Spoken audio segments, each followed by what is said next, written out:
amb la pregunta oblidar o recordar, no hi ha dubte que un dels episodis més dolorosos i que el temps no aconsegueix esborrar és el de l'exili. El Museu d'Història de Catalunya acull correspondència d'exiliats republicans que permet reconstruir l'odissea de milers de persones.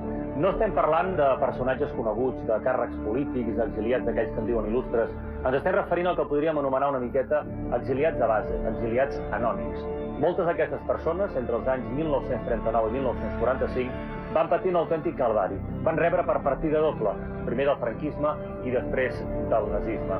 Internats a camps de concentració de França o enrolats a la força en companyies de treball, alguns van acabar fins i tot al camp d'extermini de Mauthausen, en plena Alemanya nazi.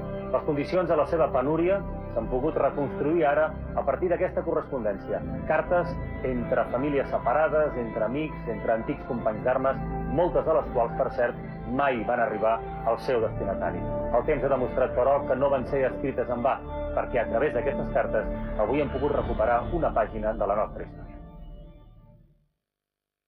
Lletjar Sobirà Jordi, 28 anys, lloguer. Rabassa Borrelló, primitiu, 43 anys. Desenes de milers de noms. Noms dels internats als camps de concentració del sud de França el 1939.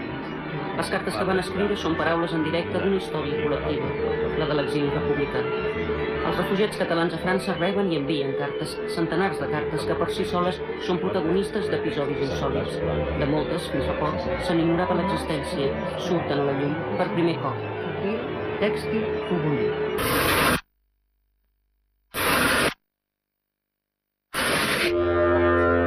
Pares de Benigna Antoni. Hi ha milers de cartes per un sol destí comú, el de l'exiliat anònim. De línia en línia, els refugiats expliquen la seva quotidianitat més íntima, la por, la misèria, la solitud. Darrere de cada línia, un home, una dona. Damunt de tots, una pàgina de la història que els va negar la paraula.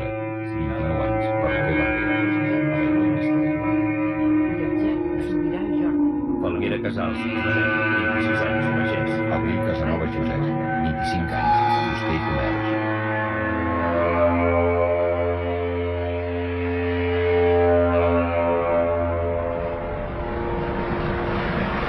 Actualment estic en el camp de concentració de Sant Ciprià.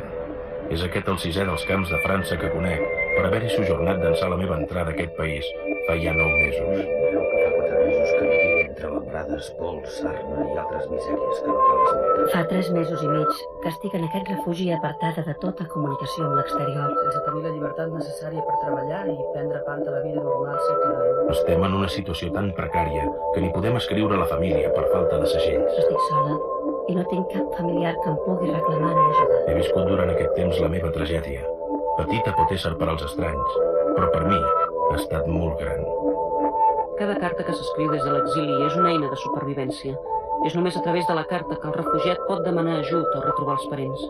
Les famílies s'han perdut. Les condicions de vida són infrahumanes. D'una carta dictada per una autoritat, d'una carta que s'envia, d'una carta que es rep, depèn, simplement, el futur. Hi ha quelcom que no està al meu abast i que té un valor molt gran, la llibertat.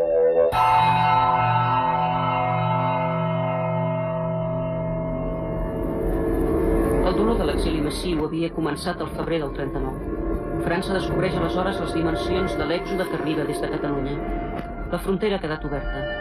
Primer passen les dones i les criatures. Després passa l'exèrcit republicà. Les previsions més pessimistes del govern de Ladier queden superades. Arriben a França unes 500.000 persones. Segueix el caos, la improvisació. No és només una guerra que s'ha perdut. El món personal de cada refugiat s'ha enfonsat. Tots viuran a partir d'ara un destí col·lectiu.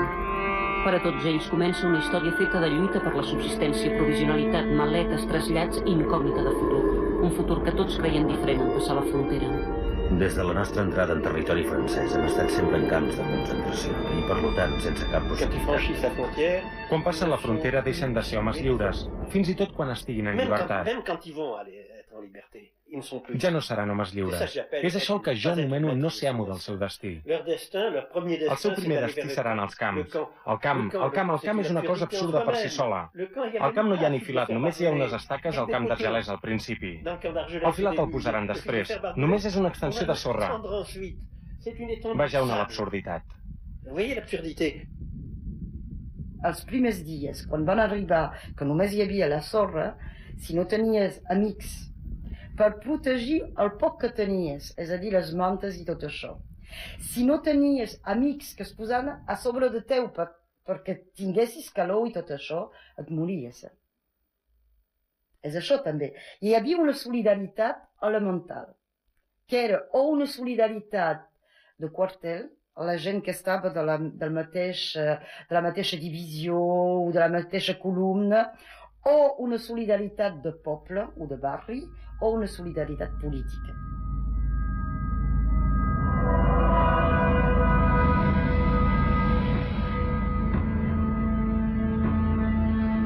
Els primers dies, les platges són només això, platges. Després es construiran barraques, feble protecció. Aquí estamos en ese campo. El vent i la sorra ens deixaven sortir de la barraca. Durmiendo encima de la tierra mojada con 2 dedos de paja. No vemos el sol. Cada día llueve y un frío que no se puede salir del barracón. Y de comida regular, que si no tienes nada. D'una Catalunya a l'altra s'havien fet moviments de població. Així que hi ha gent que té parents o amics que vindran per treure'ls del camp. Però i els altres? És a dir, la gran massa. Molts intenten fugir. El comissari general del camp de Saint-Cyprien a l'inspector del Servei de Policia Criminal. Tinc l'honor d'adreçar-vos 13 notes individuals amb fitxes. Nascut a Castellfollit de la Roca, assenyalat com a anarquista perillós, internat al fort de Cotlliure. Mesura disciplinària.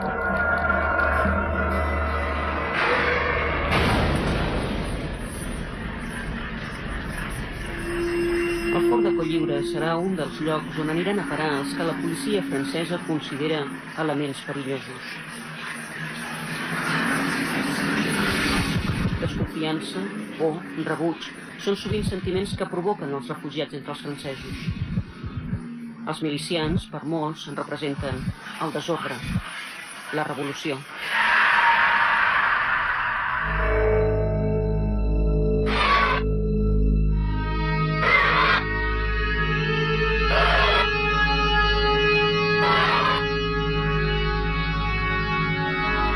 Les dones i les criatures també poden parlar amb una sola veu, la dels altres protagonistes de la derrota republicana.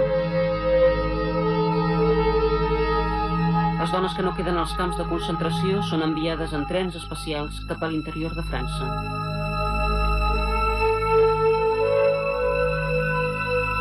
Els trens marxen en totes direccions.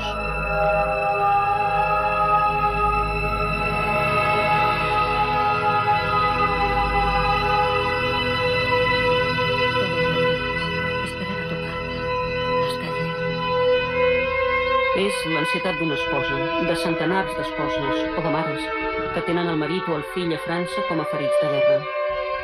2.000 ferits de guerra han estat acollits a Marsella, especialment als vaixells hospitals Pàtria i Providence. Els combatents estan ben cuidats, però aïllats.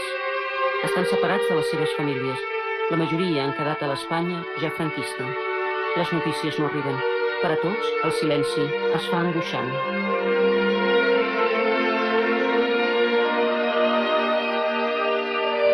Muy amado hijo, te escribimos esta carta con la esperanza de que la puedas recibir. Está muy impaciente por saber algo de ti. Estoy cansada de escribir a todos lados per ver si t'encuentro, però nadie sabe dar notícies totes. Jo estic amb molta ànsia perquè només he tingut notícies un cop. ¿A qué es debido tu silencio? A lo mejor no las has recibido. Pero creo que ahora llegará.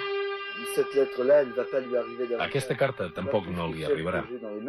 Tampoc aquesta que tinc a les mans, ni aquesta, ni aquella, ni totes les altres que són aquí. Fins a 300 cartes no arribaran mai al destinatari. És el prefecte qui decideix, entre el febrer i l'agost del 1939, no distribuir-les. El prefecte pensa que els espanyols cal acollir-los, però continua sent de tota manera una mica sospitosos. Tots els refugiats són maleïts rojos, així que aquests espanyols, encara que estiguin ferits, o greument ferits, formen un poble de sospitosos. I com que són sospitosos, cal saber què és el que diuen les cartes. He sufrido más en estos 2 meses que el resto de mi vida, pero hoy todo queda compensado al saber que vivías. Tú no sabes la pena tan grande que tengo al saber que estás herido. Si pudiese pedir alguna cosa. Hemos llegado a localizarte. Confiamos en tu pronto restablecimiento, puesto que en Francia estarás bien atendido y no faltan buenos Solo me medicamentos. preocupa tu estado de salud, así que escríbeme enseguida. Els ferits no només escriuen a la família, ho fan també i amb ironia a altres hospitalitzats. Les cartes són interceptades. D'aquesta sala han operat el número 3 i 4, i el viejo li varen treure la metralla. Voldríem, la major part de la sala, estar curats i poder respirar l'aire que tant trobem amb el cap. Rebràs records del Manresa, el qui està a punt de passar pel quiròfan. Avui diuen que ens pelaran el cap. Ves, tan guapos que som amb el nostre pentinat i voler-se'l treure. El prefecte conservarà aquestes cartes. Les caixes es quedaran durant 60 anys, aquí, als arxius departamentals de Bouches-du-Rhône. Van dormir aquí pràcticament 60 anys, des del 1939 fins al 1998. Aquell any jo estava fent una recerca sobre un altre tema. Un company dels arxius em va comentar: hi ha aquestes caixes, mai no han estat consultades, i posa només Espanya. Les cartes estaven totes tancades. Vaig llegir-les una darrere de l'altra, i vaig tenir un xoc terrible. Hi ha dones que escriuen 2, 3, 4 vegades al seu marit, i de vegades el marit ha mort entre una carta i l'altra. I aquí hi ha alguna cosa que ens commou. El marit va morir pensant que ningú no es recordava d'ell, quan en realitat hauria d'haver rebut 4 cartes. Piensa en el original, como yo pienso. Tengo muchas cosas que decirte. De la persona que más se quiere en el mundo. Pero son cosas que nada más las podemos saber tú y yo. ¿Cuándo será el día que nos podremos dar un beso de aquellos que tú sabes? Els pares tampoc no rebran notícies dels seus fills. Esposo, estoy deseando verte pronto para poder abrazarnos los 3 juntos con nuestra querida hija. Tus hijos cada día preguntan cuándo vendrá su padre. Papá, Raine se acuerda mucho de ti, siempre te nombra y me dice que por qué no venimos contigo. Te mando la mano de nuestra querida Pepita. Nosotros estamos bien. El niño adelanta mucho de andar y no lo dejaré decir. Pues estamos esperando con delirio poderte abrazar de nuevo. La nena está muy gorda, no la conocerías. Pero si me vieras a mí, no me conocerías. Delgada que estoy de tanto que lloro por ti y por todos los de mi casa. Porque tuve la carta de mi madre. Me dijo ella: mamá, carta del Papa. Lo comprende todo. ¿Te gustaría verla? La niña se me puso mala y yo no quería decirte nada. La niña murió ayer, 22, a consecuencia de un ataque de meningitis. La nena es muerta. Se murió un día en que estaba enferma y no quería decirte. Esto de la nena me costaba vida. Moltes famílies queden definitivament trencades. A l'exili, l'ombra del retorn a casa sempre plana, però anar a l'Espanya franquista vol dir un viatge directe a la repressió. Les cartes que escriuen aquestes famílies republicanes i que no arribaran mai codifiquen la informació a la seva manera. De vegades hi ha gairebé un excés de zel perquè la carta passi la censura militar espanyola. El destinatari ho hauria comprès. De vegades insinuen que precisament no cal afanyar-se en el viatge de retorn. El destinatari també ho hauria comprès.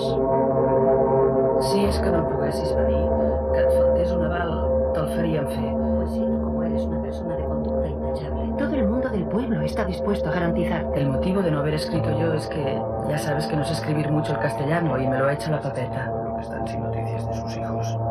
De tu quinta faltan Olmo y Reinaldo. Podrás emprender el viaje de regreso.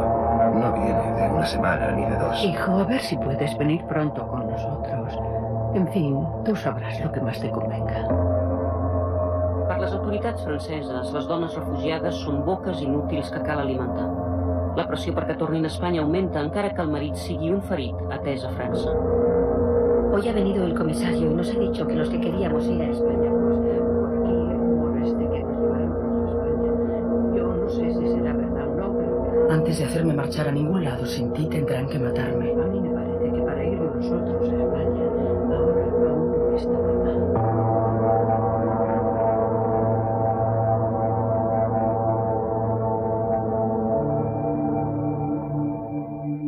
Marsella, per a molts, moren cartes i esperances. Per a altres neixen il·lusions, sobretot quan miren al mar. Ja fa temps, també li vaig sol·licitar la meva evacuació a Mèxic.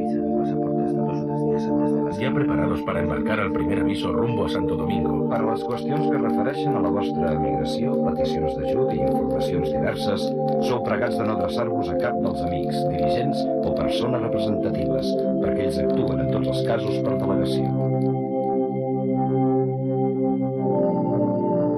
Les relacions, les influències es posen en joc a l'hora de poder obtenir un passatge cap a Amèrica. De fet, els tràmits per poder embarcar són sempre una cursa d'obstacles, diners, visats, places disponibles, i no tothom està en igualtat de condicions per superar-ho. Només una mínima part dels refugiats poden marxar. Necesitamos nuevos documentos. Los de usted llegaron con 24 horas de retraso. No es necesario decirle que queda usted en lugar preferente para el próximo embarque. Dispuesto a salir. Esperamos orden y pasaje. Si el vaixell pot portar la llibertat, el tren a França porta a un nou captiveri. Tingueu en compte que les nostres mulers es troben llançades per poblats on, per desgràcia, topen sovint... Aquelles dones i criatures que han fet pujar en trens espacials són repartides per tot França. Alguns trens han agafat la direcció d'Angulema. Els agrairíem ens fessin conèixer, si és possible, el nombre de refugiats que anaven al tren espacial a destí de la nostra estació i que va arribar a les 4 hores... L'administració ferroviària no pot controlar tots els moviments dels trens espacials. El prefecte queda sorprès i es pregunta, segons consta en els arxius, si no hi ha hagut un error a les agulles de les vies del tren que hagi fet arribar tants refugiats a Angulema. Què s'ha de fer davant de l'arribada de 3.000 dones, criatures i ancians? Profondément ému per la trista sort dels desafortunats espanyols arribats a Angulema. Sol·licito l'adopció d'un orfe espanyol, català, sexe varó, de 5 a 6 anys. Em comprometo a rebre a casa meva un nen o una nena en edat escolar. Us asseguro que rebria al costat nostre afecció familiar. Tindrem cura fins a la pacificació d'Espanya. Senyores refugiades espanyoles, demano entre vostès si no hi hauria una dona lliure, sense criatures, no gaire gran, amb molt bona salut, que desitjaria esdevenir francesa. Jo estic sol, viu, visc al camp i tinc necessitat d'una dona de fer feines per fer la sopa i rentar la roba. En fi, desitjo casar-me després, sí, l'estim. Ajut interessat o solidaritat sincera. Les iniciatives de la població francesa no són suficients per acollir els refugiats. Cal trobar un lloc per instal·lar-los. El prefecte de la Charente s'adreça a la direcció de la Foneria Nacional de Canons, a Riel, que és un poble a 5 quilòmetres d'Angulema i que disposa d'un camp construït el 1915 per acollir treballadors de les colònies franceses. Què hi ha a les barraques? A les barraques hi ha palla. No hi ha condicions de confort. No hi ha aigua corrent. Per poder-se rentar s'ha de sortir del camp, fer uns 100 o 200 metres fins a arribar al riu que travessa el Riel i rentar-se allà. I si es necessita aigua calenta, s'ha d'agafar del riu i pujar-la fins al camp per escalfar-la. L'arribada de refugiats significa per a algunes empreses la possibilitat de vendre els seus productes. Immediatament ofereixen els seus serveis. Monsieur le préfet, vous allez peut-être avoir besoin refugiats espanyols, una conserva d'un producte que és exclusivament consumit a Espanya i als països espanyolitzants. Es tracta d'angules preparades amb oli. Les finals de sèrie, articles de primera categoria, subministraments dels establiments escolars i hospitalaris, escoles, hospitals, asils.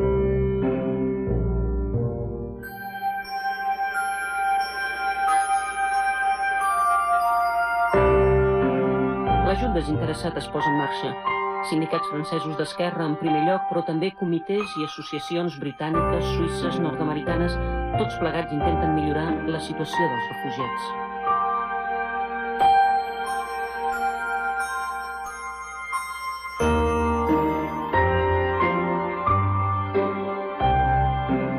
Des del que queda de les institucions republicanes espanyoles actuen dues organitzacions.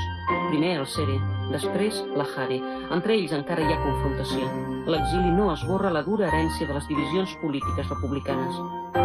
Des de les institucions catalanes actua durant els primers mesos l'Entraide Républicain Catalan que, com per casualitat, respon a les sigles ERC. És una estructura creada ja al febrer del 39. Aviat es quedarà sense mitjans. Els seus informes, plens d'impotència, descriuen la situació dels refugiats. Insuficientment alimentats i mal instal·lats per dormir, corcats per l'enyorança, lluny del seu país, tristos, llastimosos, sense poder treballar per guanyar la seva vida, tenen necessitat d'estar més atesos que altra gent. Hem buscat i busquem incessantment a Amèrica i per tot arreu. Cal ajut material, ajut per retrobar esposes, fills. Cal ajut de tota mena. A quina porta s'ha de trucar? Aviat, entre els refugiats, hi circula una adreça, a París. Primer es tracta d'un simple buró d'informació, després d'una oficina al carrer de la Pépinière, on es pot escriure al president Companys o alguns consellers. L'oficina es coneix amb el nom de Laietana Office. Aquí s'adreçaran demandes de tota mena. Per alguns exiliats, Laietana Office, com qualsevol altre lloc on es trobin representants de les institucions, serà un punt de possible esperança. Per uns exiliats determinats. Què són? Funcionaris de la Generalitat, funcionaris municipals, funcionaris, per exemple, d'ajuntaments que tradicionalment havien estat en mans d'Esquerra Republicana o dels aliats d'Esquerra Republicana, Mossos d'Esquadra, soldats catalans de l'exèrcit de la República, petits professionals, comerciants, mestres, per exemple, poden ser, evidentment, i són intel·lectuals, escriptors, professors universitaris, etc. Les cartes que aquí s'adrecen desbordaran les autoritats. Moltes no podran ser contestades.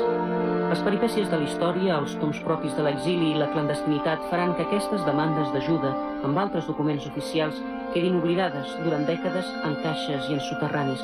A París primer, al País Basc, després, a la seu del Partit Nacionalista Basc, a Baiona, fins a ser retrobades. El seu insòlit viatge acabat al febrer del 2002. Conservades ara a l'Arxiu Nacional de Catalunya, ja poden contribuir a la recuperació de la memòria col·lectiva.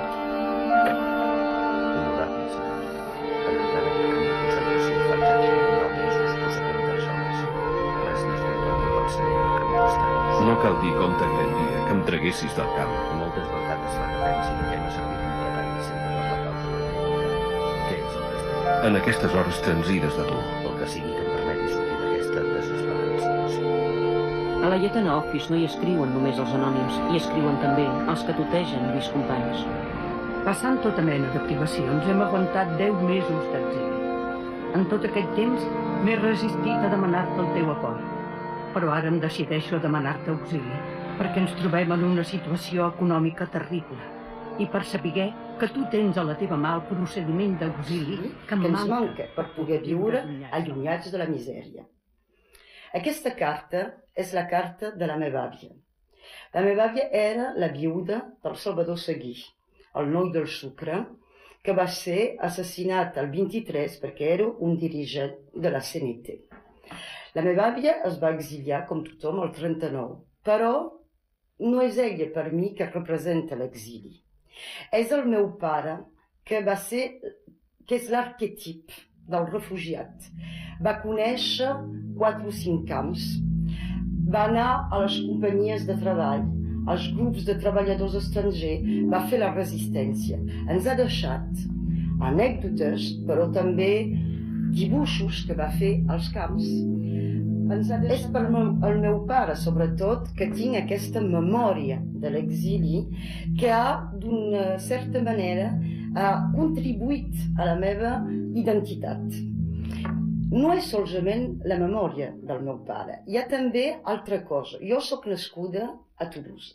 Toulouse era la capital de l'exili popular republicà espanyol. Hi havia moltes entitats. Els meus pares freqüentaven cada setmana, cada diumenge, anàvem al centre català, que era el Casal Català de Tolosa. I jo, tota la setmana era francesa, del dilluns al dissabte, i els diumenges em tornava catalana 100%.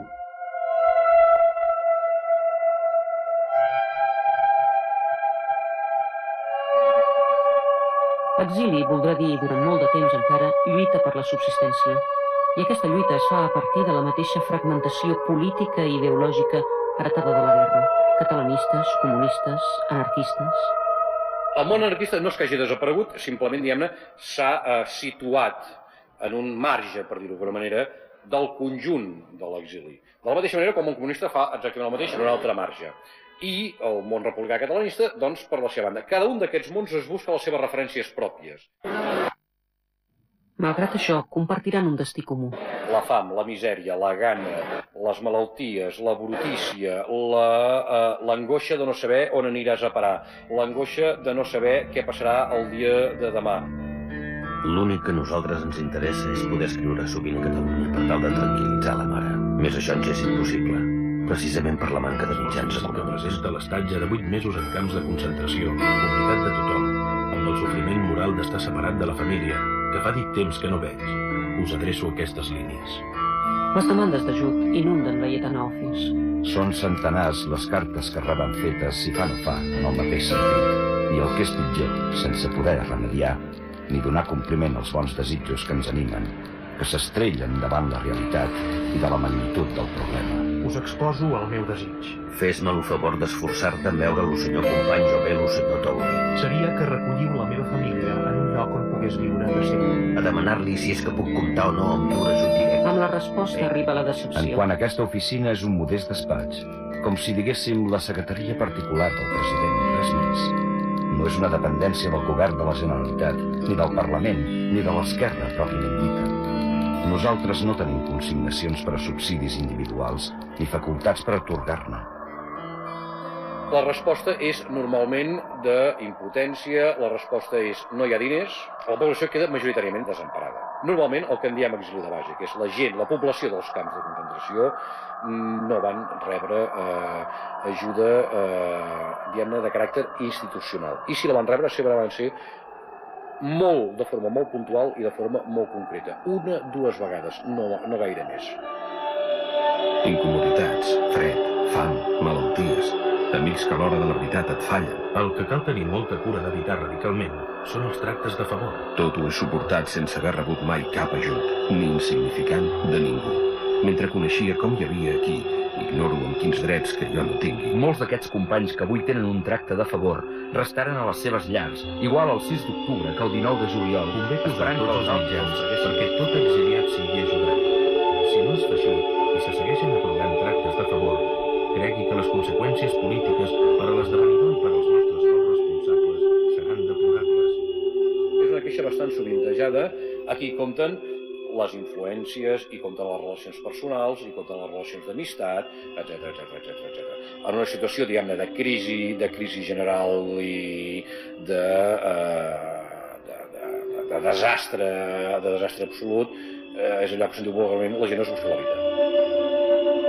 Si els camps de concentració d'Argelers i Sant Cebrià van ser els primers, aviat van seguir molts d'altres. Le Barcarès, Setfons, Bram.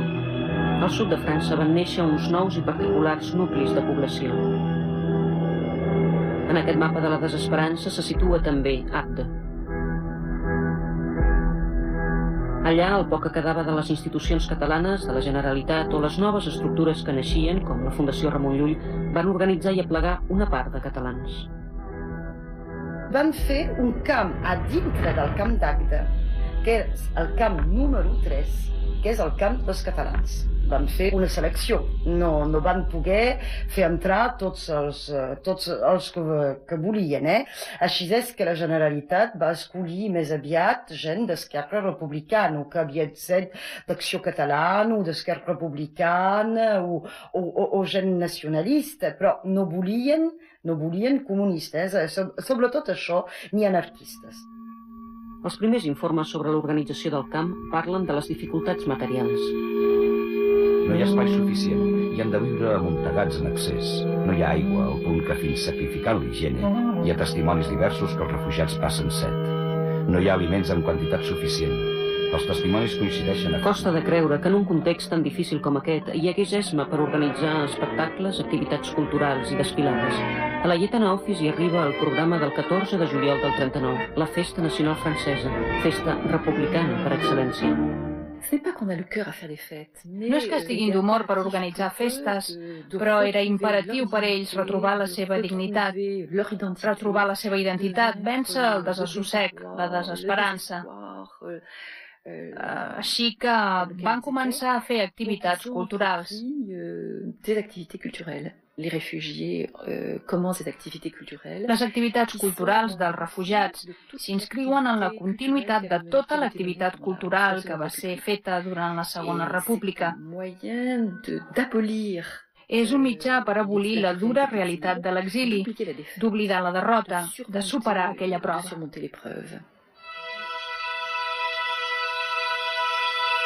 Recuperar la dignitat passa també per intentar tenir un bon servei sanitari. Actualment hi ha un dispensari de medicina i triatge, un segon dispensari de cirurgia, un tercer per a malalties de la pell i venèries, un quart dispensari de boca a càrrec d'un dentista.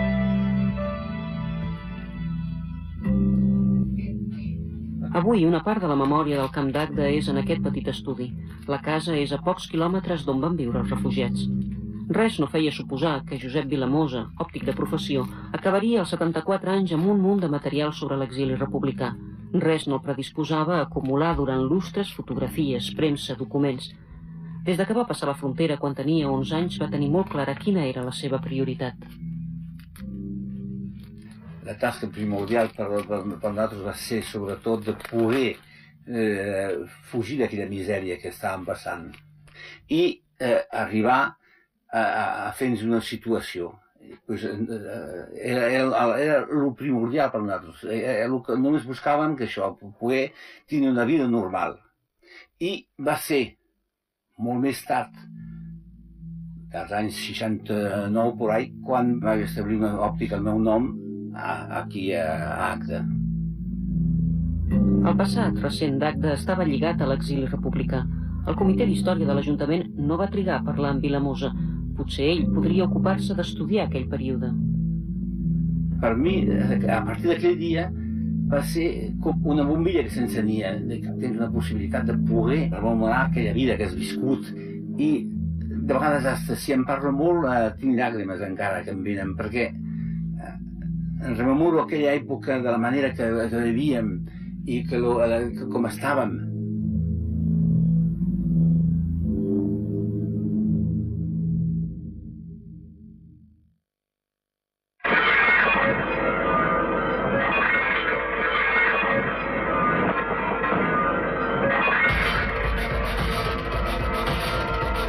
Setembre 1939, la història es capgira.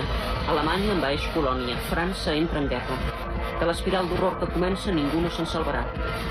França necessitarà homes, els camps de concentració començaran a buidar-se.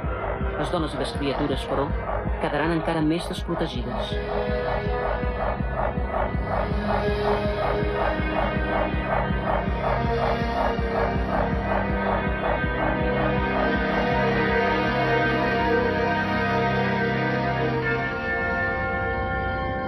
En aquells primers mesos de mobilització dels francesos cap al front, un terreny militar, el Camp Jofre, a Ribes Altes, a prop de Perpinyà, veu passar pels barracons a mig fer els militars que esperen destí. D'aquí poques setmanes arribaran els primers republicans espanyols, dones i criatures en la seva majoria. Nous desplaçaments d'un camp a un altre, d'una situació infame a una altra d'igual o de pitjor. Argelers i Sant Cebrià encara no s'han buidat del tot. Se me dice que hay en los dos campos citados unas 10.000 mujeres españolas, las que con todos los inútiles y enfermos serán repatriadas en breve plazo. Estas mujeres en su mayoría son de tendencia marcadamente izquierdista y en el campo destinado a los niños existen varios pabellones escuelas, rústicos pero bien acondicionados y provistos de estufas que mantienen una temperatura. Visité los almacenes de comestibles, ropas, productos farmacéuticos, etcétera, etcétera. Todos ellos bien instalados y bien provistos.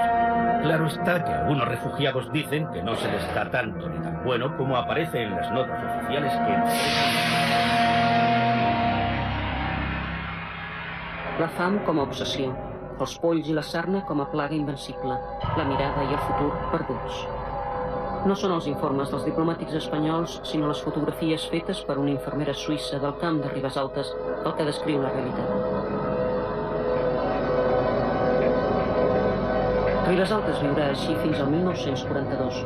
Al costat dels republicans espanyols hi instal·laran altres refugiats, jueus de diferents nacionalitats, gitanos, germans d'infortuni i de la història.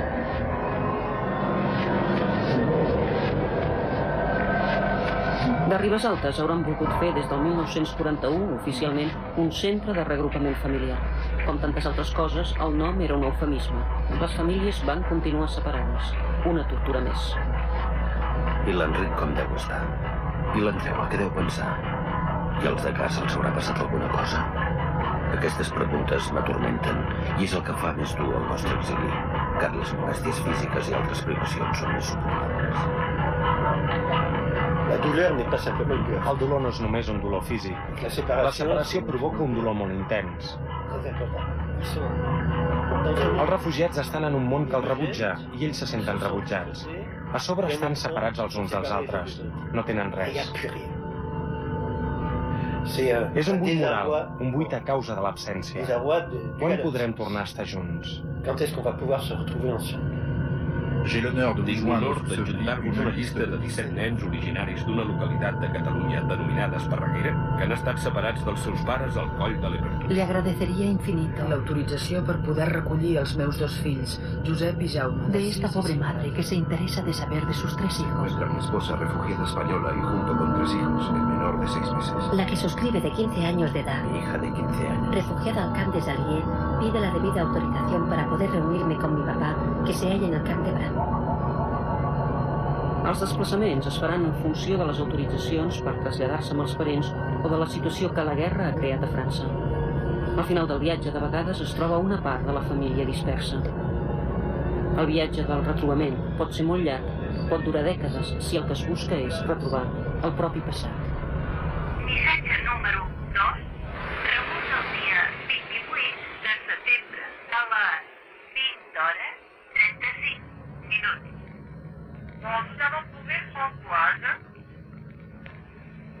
La Françoise és l'únic nom de nena que jo recordo dels meus 11 anys d'exili. El primer dia que vaig anar a l'escola em vaig notar que no era ben rebuda, perquè a mi m'havien penjat una etiqueta que no tenia cap culpa, que és que jo era dels rojos que havien vingut dels assassins incendiaris i jo era filla d'un d'ells, que no és veritat, però bé. I llavors, quan vaig sortir al pati, ningú volia jugar amb mi. Només una nena es va acostar amb mi, la Françoise, que em va fer costat. Setembre del 2001. Josefina Piquet viatja a l'Escar, on va arribar el 1939 amb la seva mare. Vol trobar la Françoise. S'ajuda amb la seva memòria i una única fotografia, però té també l'ajuda dels altres, de la senyora de l'oficina de turisme i de la senyora Mica, que coneix tothom, fins i tot del gendarme. I aquest va ser un home amable que em va escoltar i em va dir: jo intentaré buscar-li la Françoise.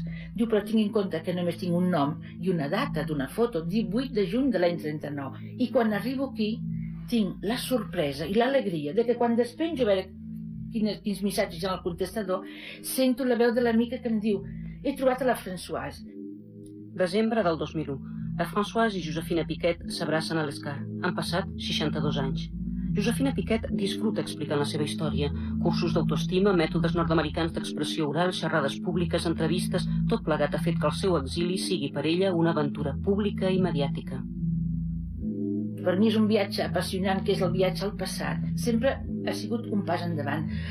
Un acte de voluntat de voler transformar el meu passat traumàtic de nena petita en un present positiu i incorporar-lo. Una frase em va ajudar moltíssim, que diu: si la vida et dona llimones, exprema-les, posa-li aigua i sucre i transforma-les en una llimonada. I això és el que estic fent. Retorna al 1939. La guerra en la qual França s'endinsa i hipoteca el destí dels refugiats republicans. Encara queda gent als camps, però no per gaire temps. Ayer mañana visité el campo de San Cipriano, donde quedan 6.300 refugiados, indudablemente lo peor de toda Francia, ya que componen esta cifra los que no han querido ir a España, y especialmente los que han ido. Saqué la impresión de que la mayoría de ellos eran seres de aspecto criminal, y casi seguramente manchados y envilecidos por actuaciones que repugnan a toda conciencia medianamente honrada. Creo que no conviene. Se observa una tendencia cada día más decidida a retener en Francia a todos los españoles que ofrezcan alguna utilidad, ya sea como soldados, ya como mecànicos, ja com a treballadors d'altres categories. Els refugiats republicans seran la mà d'obra barata de l'esforç de guerra de França. Enquadrats militarment en les companyies de treballadors espanyols, serviran per a tot, per l'agricultura, per anar al front o per fer fortificacions. Noves demandes d'ajuda arriben a París, a la Lletana Office. Els refugiats supliquen poder entrar a les residències que els representants de la Generalitat han instal·lat a Montpeller i Tolosa. Volen evitar, com sigui, les companyies de treballadors espanyols. No sé si estareu enterat que en el dia d'ahir els gendarmes s'endugueren forçosament uns 200 companys per a les companyies de treball, sense condicions i amb tractes inhumans. Acariciábamos la idea de que las compañías de trabajadores españoles constituirían una fórmula de liberación de los refugiados. Hubiéramos dicho que los que salían en compañías de trabajadores españoles abandonaban el fatídico barracón del cautivo. Pero las cartas que recibimos de dichas compañías no confirman nuestras esperanzas. Si bé cobrem a roda d'or als diaris, si sofrim un accident de treball o malaltia ens descompten del sou. Així és que cada quinzena, quan ens cobren el tabac, encara quedem a deure una quantitat. A les 5 ens llevem, cafè, i a treballar, pic i pala, manats militarment. Doncs bé, ens trobem amb un sol barber per a 260 homes. I això suposa estar moltes vegades 15 dies o més sense afaitar-nos. Dinar, arròs amb tripa, sopar, arròs, llenties amb carn, 2 pans per 5 i a dormir, palla. El que demanem, doncs, de vos i els vostres companys, és una màquina d'afaitar, fulles, brots... Al país, un fred horrorós, boira i aigua cada dia. Han evacuat cap a l'hospital de Poitiers 12 companys. Fa aproximadament uns 10 o 12 dies demanava utensilis per afaitar-nos i com sigui que em falta una gramàtica o un diccionari i si fos possible també paper, a veure si ara ens podrien atendre en aquest nou prec patriòtic. Necesitan sobrealimentación, precisan contacto con todos para sentirse alentados, piden prensa, piden noticias de España. No tienen papel, ni soles, ni jabón, ni las cosas más simples. Només caldrà que li digui que estic decidit a treure'm la vida Us adreço una llista de refugiats espanyols que han marxat clandestinament de les colònies. Han desaparegut durant la jornada.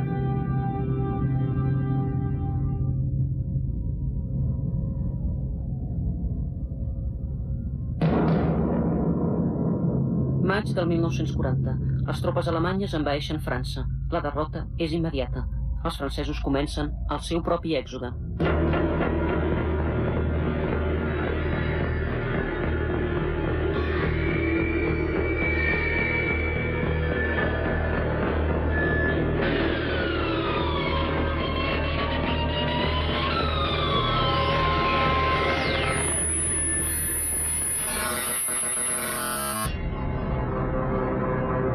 França queda dividida.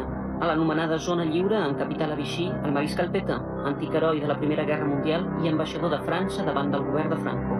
El seu lema, pàtria, família, treball. La seva pràctica, la col·laboració amb els alemanys. A l'anomenada zona ocupada, a l'administració francesa, se superposa l'administració alemanya, la totpoderosa autoritat d'ocupació. Angulema i Rouen han quedat en zona ocupada. Els refugiats instal·lats en aquell camp militar, no gaire lluny de la foneria de canons, han estat traslladats a un altre camp, el camp dels Alliés, a la mateixa ciutat d'Angulema. Ells seran els protagonistes d'un episodi únic en la història de la Segona Guerra Mundial. Espanyols assenyalats cap a Dordonya, avisant el prefecte d'aquest departament. El prefecte de l'Eixaran, el senyor prefecte de la Dordonya. Heu d'acollir al vostre departament els refugiats espanyols instal·lats a l'Eixaran de càrrec de l'Estat, la sortida dels quals ha estat demanada per les autoritats d'ocupació. Es tracta d'un contingent de 2.000 refugiats aproximadament. Us pregaria que em féssiu conèixer el lloc de destí que he d'indicar al servei de ferrocarrils. El prefecte ho sap. No sap exactament què passarà, però pot imaginar-s'ho una mica.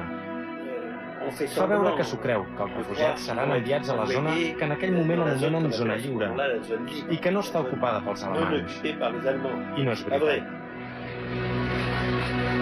D'una manera general, el nombre més elevat possible de refugiats ha de ser incorporat a aquest contingent i especialment els considerats perillosos per l'ordre públic. Tots els gendarmes van anar a veure els refugiats que estaven dispersos a la Charente, concentren els refugiats i els avisen que seran transferits a la zona lliure. La concentració dels espanyols que s'han d'evacuar cap a la Dordonya es fa en condicions afectuoses.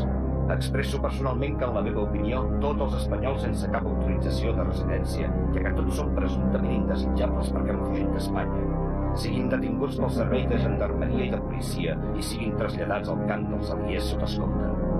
És una depuració que s'imposa i que lamento no tenir el poder de decidir pel que fa als seus efectes i als seus mitjans d'execució.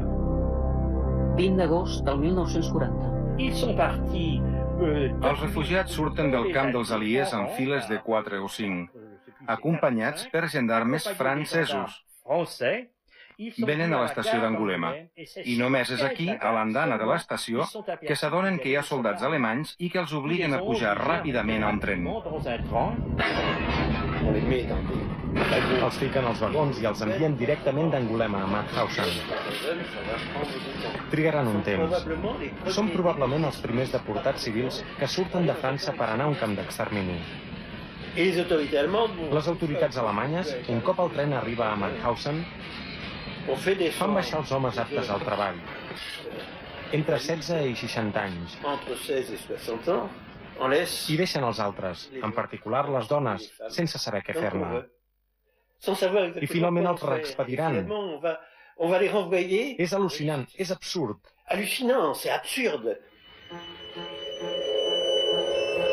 Amb el mateix tren, les dones i les criatures són enviades directament a l'Espanya de Franco. Ningú no ha establert encara l'itinerari definitiu. Hi haurà una parada a Angulema per fer baixar una dona espanyola que es tem que té el tifus. Això és el que aquí anomenem el comboi dels 927. 483 homes van quedar a Mauthausen. Per mi és el súmmum de l'absurditat. L'absurditat de l'horror. És una de les coses que més us afecta quan es comprova aquesta mena de bogeria. De què són víctimes aquests refugiats? És realment una bogeria total. No es comprèn.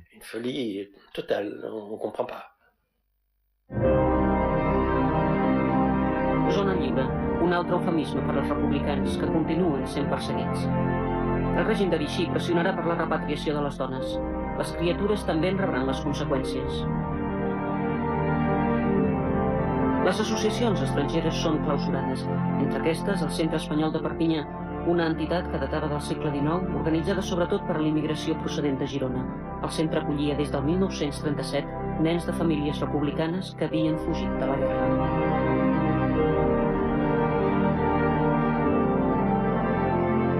Al París ocupat, les institucions republicanes espanyoles que subsistien a l'exili i les organitzacions d'ajuda als refugiats han estat tancades, clausurades per la força. Al carrer de la Pépinière ja no hi ha la Laietana Office, aquella mena de secretaria del president Companys. Per als responsables republicans comença un període de fugides, detencions, extradicions. Per als refugiats de base, que es troben a l'anomenada zona lliure, el règim de Vichy els prepara un nou destí. Primer serà reenviar-los als camps de concentració, després als nous grups de treballadors estrangers. Així, podran posar aquesta mà d'obra, que serà molt barata, al servei dels pagesos francesos, sobretot de l'agricultura, perquè a França el que falta és braços per a l'agricultura. I hi haurà uns 100.000, 120.000. Després de l'agricultura vindran altres necessitats.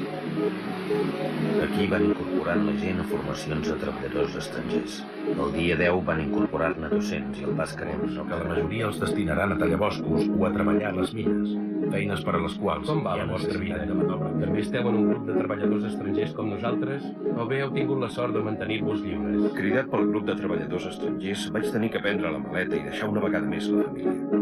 Nos han portat a treballar a un barrage d'aigua a 3 quilòmetres d'Aix entremig de les muntanyes i la neu. A mi m'han posat de conductor d'un vagó que puja el material, tirat per un cable a una muntanya de 500 metres en línia recta. No crec que el cable s'arribi a trencar.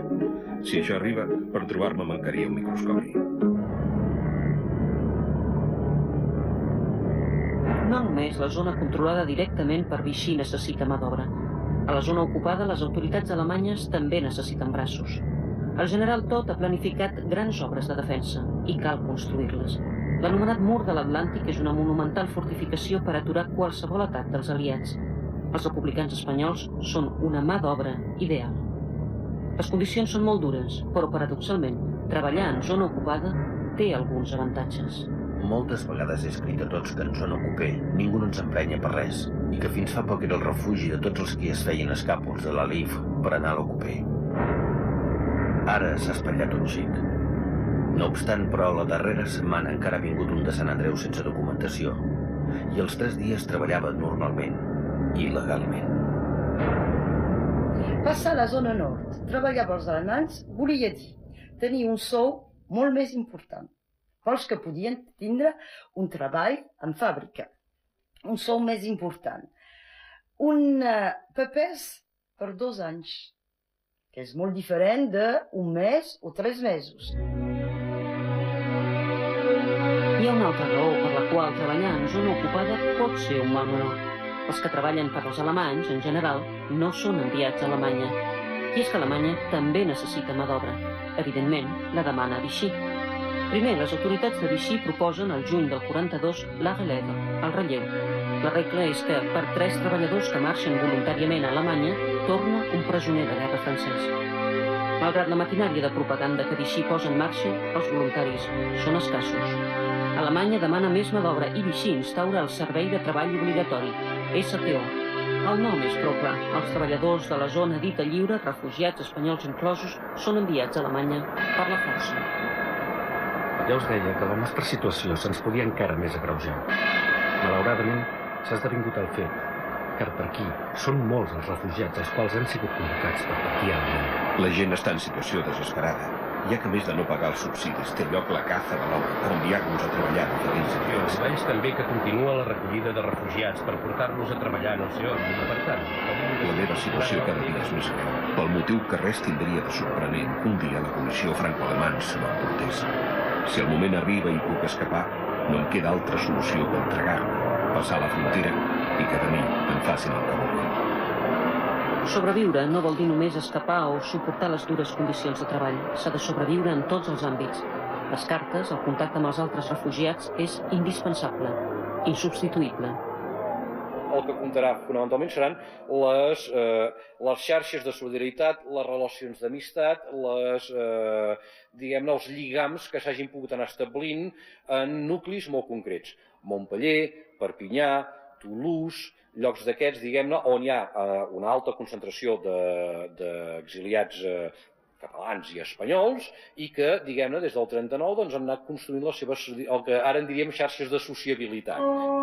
Des de la meva alliberació del grup de treballadors estrangers, en lloc d'anar endavant, vaig endarrere. Menjar solament del que guanyo és passar fam. Us enviem una mica de farina de blat negre barrejada amb la de blat per fer farinetes. Unes quantes mongetes, molt poquetes, i un poc d'embotit de carn de vaca. Per menjar-s'ho, tallar-ho ben finet. El que és com a xoriço el feu bullir amb les mongetes. Aquí ens és més fàcil trobar menjar que a Montauban. No gaire, però les coses més indispensables... De mongetes en vàrem sembrar 25 quilos, amb la particularitat que vàrem sembrar-les totes bones i les hem collit amb el 50% o més de corcades. La corcamenta que us enviem és tal com raja. Vosaltres potser tindreu més temps i paciència per triar-les, netejar-les i aprofitar-les al màxim. Ens hauria agradat poder enviar-vos un poc de matèries grasses, però nosaltres fa 4 mesos que no en veiem. Més endavant, si poguéssim trobar... Jo també creia que aquí em referia de l'atras del meu estómac, però no és així, Hauria estat còmode per mi enviar-vos ous, però hem ensajat amb altres i ha estat un fracàs, trencadissa general, i en canvi hi ha qui envia i li arriben bé. Em trobo en una de les regions riques de la France i no es troba res enlloc. La pobresa no és exclusiva dels refugiats republicans. França paga la factura de la guerra. Des de fa temps es repeteixen les crides a la generositat. Apportez ici même les vêtements, les ustensiles, les dons de toutes sortes. Il y a des gens qui manquent de tout. Vous qui avez beaucoup, donnez beaucoup. Vous qui avez peu, donnez quand même, car vous avez encore trop. Il y en a qui n'ont rien. La guerra avança. La degradació de la situació dels refugiats serà constant. Un bon amic m'ha fet un préstec i podria allargar 15 dies més. Però el que és més greu... Molts refugiats viuen al ritme del correu que els porta els subsidis que arriben via la legació de Mèxic. Cartes i dietaris reflecteixen l'angoixa. El facter m'ha deixat un avís per anar a la posta i a retirar el mandat corresponent a 3 mesos de subsidi que m'envia la legació de Mèxic. Aquesta quantitat que hem cobrat avui ens ha tonificat. El període tan trasbalsat de la nostra existència que estem passant, la nostra inestabilitat torturadora, la gran incògnita que estressa davant nostra i que arriba sovint a obsessionar-nos. Avui, tot això ens apareix cobert pel vel subtil, tan subtil, de l'optimisme ingenu que ens ha infós aquesta miserable quantitat. Miserables, també, la majoria de les vegades, les feines que es poden trobar per anar subsistint. Treballava com sabeu de miner, però l'empresa va posar tots els inútils a la mina i el cuiner no pot canviar de patró si no és d'acord amb la inspecció de treball i actual patró. Qui dia passa, any empeny. Aquest és el meu lema, perquè avui no en podem tenir cap altre. Finalment he trobat un treball domèstic, la confecció d'espardenyes. És també sort la de trobar treball que no sigui de pic i pala o cosa semblant. Mai en la meva vida anterior m'havia percatat de que jo m'habitués tan ràpid a les coses. Ahir m'aclimatava a fer de pastor. Però ja estem acostumats a tantes coses, els refugiats. Continua tenint un munt de problemes. I entre altres, un que diguem-ne lliga el 39, per exemple, amb el 43, que continua sent el de les expectatives de futur. Ens quedem a França, ens guanyem la vida a França, intentem espavilar-nos a França. Però és que quan guanyin els aliats potser podrem tornar. És la imatge que ens ha quedat i que s'ha transmès sempre d'aquells exiliats que no compraven els mobles del pis on vivien, perquè què farem amb els mobles quan tornem a Espanya? Lloguem-los. Un pis, de tota manera, pot ser més que un simple espai entre quatre parets. Ens hem habituat a qualificar de república els pisos o cases on s'han entaforat varis refugiats per viure en comú sota un mateix sostre. Doncs bé, una de les repúblics més movimentades i amb més personalitat ha estat, sens dubte, la coneguda per Cal Antònia, instal·lada en un pis del carrer Michel Bernier. Un company volava del camp de concentració i aterrissava a Montpellier amb les seves 3 maletes. On havia d'anar ràpid? De moment, a Cal Antònia. Un altre es quedava al carrer, perquè el propietari o la policia o l'exèrcit s'incautaven de la seva vivenda. Cap a Cal Antònia, s'ha dit. Entretant, l'un marxava cap a Mèxic, l'altre a reintegrar.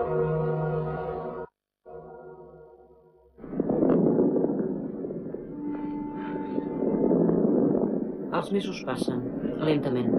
1944 arriba.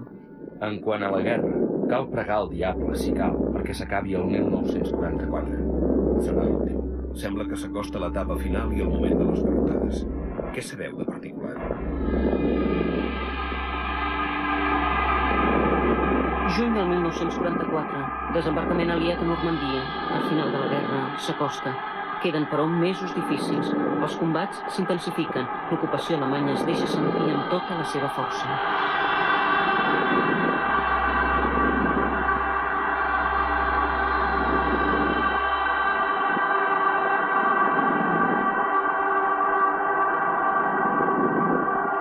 Un dia els senyors de la Gestapo varen detenir-me i creieu que la detenció bastant espectacular em va fer mal. I varen agafar 43 homes, entre ells 28 espanyols. Sort que l'Àngel no dorm a casa. En fi, jo encara no comprenc la meva resistència tant moral com material. Podeu ben creure que això no és viure. Sempre amagats com criminals. Diuen que aviat s'acabarà, però quan? Fins ahir, això era un poblet bonic, molt net i bona gent. Però a partir d'ahir no paren d'arribar camions de soldats i cotxes, de tot. Heus ací convertit aquest poblet en una gran caserna. Per aquí és ple d'alemanys i maquis. El maquis i la resistència és, des de fa mesos, una nova etapa en el destí d'alguns refugiats. Per aquí ens hem quedat en quadre, ja que la major part dels companys van marxar al maquis. Vaig rebre la vostra carta dintre d'uns pantalons que la meva esposa em va enviar al maquis. Jo també he dit present al costat dels amics francesos. La meva filla, que té 18 anys, ha sortit del motllo del seu pare. També m'imita i és bona guerrillera. El 6 de maig vaig canviar el pic i pala per una metralleta. Estic complint amb el meu deure. He fet el que he pogut per expulsar els alemanys de França i estic disposat de passar la frontera per expulsar els falangistes i Franco de la nostra... La resistència és el fet, jo diria, d'un 10% dels exiliats. I és aquest 10% que donarà la representació, l'imatge de lo que són els exiliats. És a dir que durant aquests anys la gent els ha tingut al costat, els ha vist treballar al seu costat. Els francesos parlo, els han vist viure. Els nens anar a l'escola amb ells. Ja s'ha acabat el temps, o es deia, aquests refugiats és que tenen una cua al darrere, com si fos el diable. Ja s'ha acabat aquest temps. Agost del 1944. París és alliberat.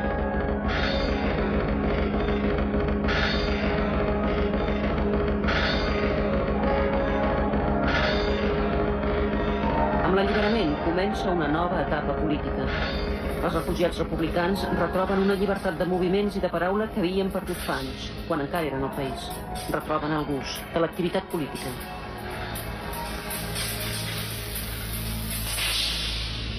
Hi ha un intent de reconstrucció dels partits i de les organitzacions polítiques, unes organitzacions polítiques sense mitjans i en una situació de crisi extraordinària, però totes amb la idea aquesta, diguem-ne, final, que l'alliberament de França és el pas previ a l'alliberament d'Espanya. Per ací, plouen ara una colla de periòdics. Tots els elements es mouen i fan grupets.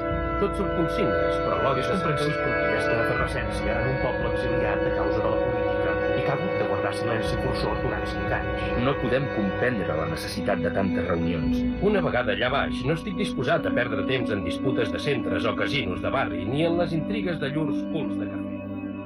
Tornar allà baix, a Catalunya, sembla encara viable. Al Nadal del 44, les felicitacions i els bons desitjos són justificats per a tothom.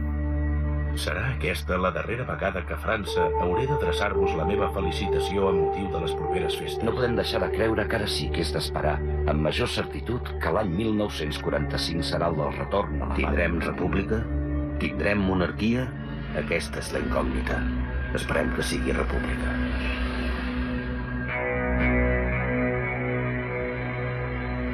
La guerra sembla que toca la seva fi i la qüestió espanyola no es solucionarà.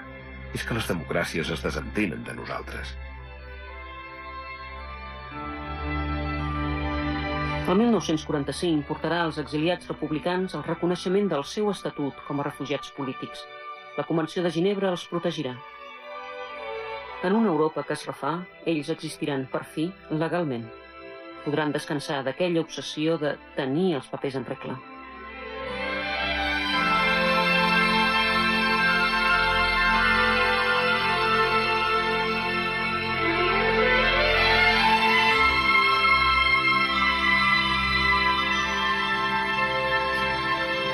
Desembre 2001. Ha passat més de mig segle. Els antics refugiats, tornats a Catalunya o les seves famílies tramiten altre cop papers i documents. Ara es tracta d'obtenir un certificat, una atestació del seu pas, per exemple, per algun dels camps de concentració. Potser el seu nom constarà en els llistats immensos però incomplets d'internats a Argelers o Sant Cebrià. Això els permetria rebre alguna indemnització. Si els llistats consultats a Catalunya no aporten cap prova, les demandes arribaran fins als arxius departamentals de Perpinyà. Potser allà, en altres papers oficials, hi haurà algun rastre del seu exili. Els antics refugiats, doncs, tornen a escriure cartes.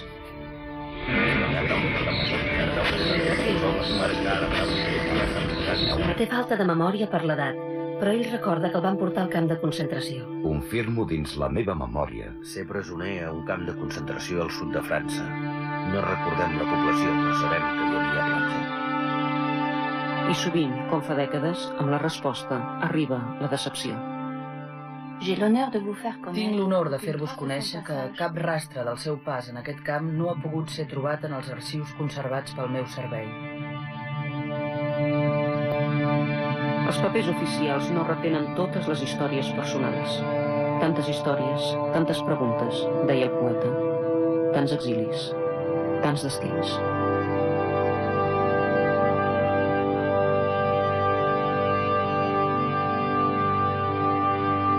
Confirmo dins la meva memòria.